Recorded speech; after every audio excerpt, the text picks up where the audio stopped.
Sa pahayag na rin mismo ng Iglesia ni Cristo, may 7 hanggang 9 na bilyong piso ang ginastos umano sa pagpapatayo ng Philippine Arena, pinakamalaki sa buong bansa.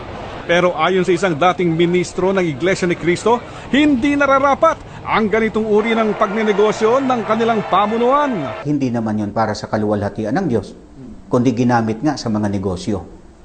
Makikita ninyo na aarkilahin para sa basketball, panunood ng boxing ni Pacquiao, di po ba? At ang lalong masaklap po doon ginagawa ang mga mahahalay na mga konsyerto na mga naka-underwear lang yung mga performers.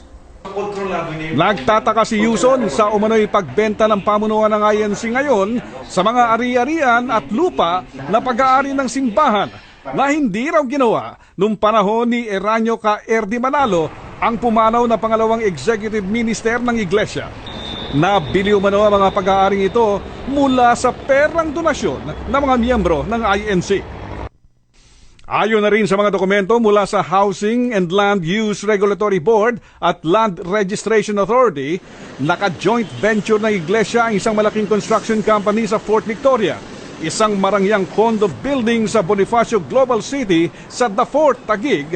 Matapos matayo ang building, ayon kay Yuson, pinagbili umano ito.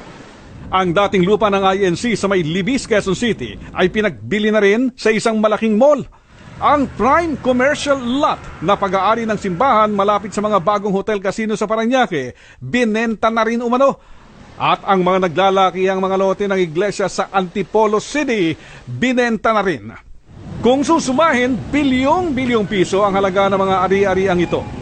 Hindi po panuntunan ng mga iglesia ni Cristo o ng organisasyon na magbenta ng ari-arian. Sapagkat ang pagbebenta ng ari-arian ay nagpapakita ng kawalan na ng pondo ng iglesia. Bakit hindi po nagbebenta ng ari-arian ang iglesia ni Cristo mula pa sa panahon ng kapatid ng Felix Manalo hanggang sa panahon ng kapatid ni Eranio Manalo? Hindi po kailangan Nagtataka si Yuson kung saan napupunta ang pondo ng iglesia mula sa mga koleksyon sa simbahan maging ang pinagbentahan ng mga ari-arian. Si Yuson ay malapit na advisor ni Angel Manalo, tiniwalag na kapatid ni Iglesia Executive Minister Eduardo Manalo. Mismong pagpapapintura, inihihingi ngayon sa bawat miyembro. Ilang galon sa iyo, ilang galon sa ganito.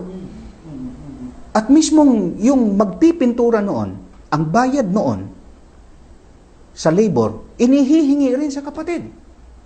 Samantalang noon, hindi ginagawa yan sa loob ng Iglesia ni Cristo. Hindi naman direktang tinugon ng pamunuan ng Iglesia ni Cristo ang tanong namin tungkol sa mga ari-ariang pinagbili umano. Pero ayon kay Edwil Zabala, tagapagsalita ng simbahan, hindi totoo ang mga panibagong paratang na ito. At mali umano ang mga konklusyon na pinipilit ng kampo ni Yuson. Mapaglinlang umano ang naturang mga alegasyon. Pero ayon kay Zabala, pinagdadasal pa rin nila ang kaliwanagan ng lahat. Henry Omaga Diaz, ABS-CBN News.